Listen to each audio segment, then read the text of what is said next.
ये इस जमाने की बात है जब गांवों की जिंदगी सादगी में बसी हुई थी। कुछ मकानात, मट्टी की गलियां, बीरी और पीपल के दरख्त और फजर के वक्त मस्जिद से उठती अजान लोगों के दिलों को जगा दिया करती थी। दौलत कम थी मगर दिल मुतमईन थे। इसी गांवों में हाजी करीम बख्श नाम का एक शख्स रहता था। इसके पास न बड़ी जमीन थी, न सोने चांदी के खजाने, मगर उसके चेहरे पर हमेशा सुकून रहता।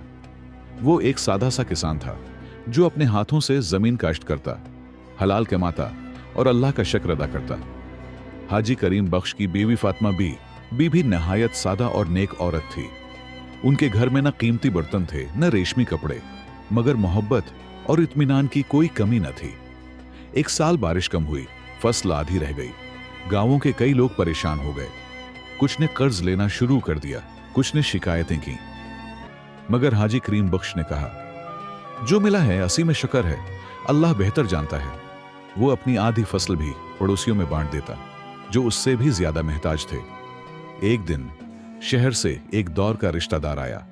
उसने हाजी करीम बख्श को लालच दिया, शहर चलो, यहां मेहनत कम और कमाई ज्यादा है, तुम भी अमीर बन सकते हो। चंद दिन हाजी साहब का दिल भी डोला, मगर फिर उन्होंने अपनी मिट्टी, अपनी मस्जिद और अपने सुकून को याद किया।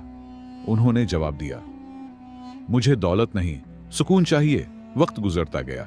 वही लोग जो शहर जाकर अमीर बने थे, हसद, बीमारी और झगड़ों में मुब्तला हो गए। कोई नींद को तरसा, कोई औलाद की नाफरमानी से परेशान रहा। इधर हाजी करीम बख्श का घर छोटा ही रहा, मगर दिल बड़ा रहा। उनकी औलाद नेक बनी, बादब निकली और वालदेन की खिदमत गुजार हुई। एक साल अल्लाह ने ऐसी बारिशें नाजिल की कि हाजी साहब की जमीन सब्जे से भर गई। उनाज इतना हुआ कि साल भर के लिए काफी हो गया। हाजी करीम बख्श अब उम्र के उस हिस्से में दाखिल हो चुके थे जहां कदम आहिस्ता और सूझ गहरी हो जाती है। सफेद दाढ़ी, सादा लिबास और आंखों में अजीब सा इत्मीनान था। फजर के बाद वो मस्जिद के सहन में बैठकर तस्बीह पढ़ा करते और गांवों के लोग आकर उनसे हाल अहवाल पूछते। एक दिन गांवों में एक बड़ा ताजिर आया। उसके पास शहर की चमक दमक थी, ऊंची बातें थीं और दौलत के ख्वाब थे। उसने ऐलान किया कि वो गांवों की जमीनें खरीदना चाहता है ताकि वहां एक बड़ा कारखाना लगाए। बहुत से लोग लालच में आ गए। किसी ने सोचा कर्ज उतर जाएगा, किसी ने नई जिंदगी के ख्वाब देखे। वो ताजिर हाजी करीम बख्श के पास भी आया और बोला, बूढ़े बाबा, तुम्हारी जमीन सबसे जरखीज है।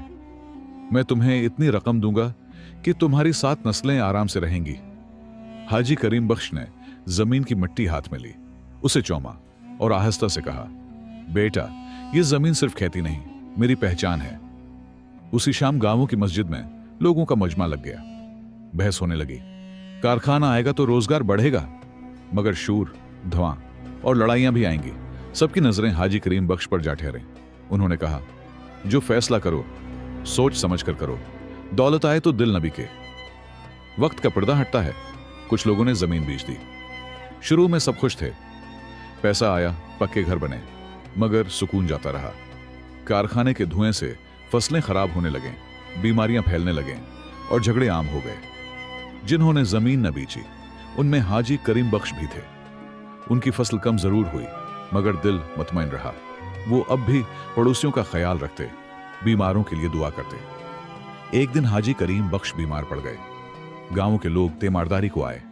किसी ने पूछा, बाबा जी, अगर आप जमीन बेच देते तो आज आप बहुत अमीर होते। वो हल्की सी मुस्कुराहट के साथ बोले, बेटा, अमीर वो नहीं जिसके पास ज्यादा हो, अमीर वो है जिसे कम में भी सुकून मिल जाए। बूढ़े हाजी करीम बख्श अक्सर मस्जिद के सहन में बैठकर कहते, मैंने ये सीखा है कि सादा जिंदगी अख्तियार करो, दिल खुद ब खुद पुरस्कून हो जाएगा। गांवों के नौजवान उनकी बात सुनकर सर हिलाते और दिल में ठान लेते कि दौलत से ज्यादा सुकून को अहमियत देंगे। और यूं ये बात पूरे गांवों में फैल गई कि सुकून का रास्ता सादगी से होकर गुजरता है। कुछ उर्से बाद हाजी करीम बख्श इस दुनिया से रुखसत हो गए। उनकी कब्र पर कोई बड़ा कतबा न था, बस एक सादा सी मिट्टी और लोगों की दुआएं थीं। मगर उनका सबक जिंदा रहा। गांवों वालों ने जान लिया कि सादगी वक्ती नहीं, दायमी दौलत है। और यूं हाजी करीम बख्श की सादा जिंदगी कई दिलों के लिए चिराग बन गई। ये थी आज की कहानी। अगर आपको ये वीडियो पसंद आई और आप मजीद दिलचस्प और दिलकश कहानियां सुनना चाहते हैं तो हमारे चैनल कहानी की आवाज को सब्सक्राइब करें और बेल आइकन दबाना ना भूलें। आपके सब्सक्राइब करने से हमें और भी खूबसूरत कहानियां लाने की हिम्मत मिलती है। शुक्रिया।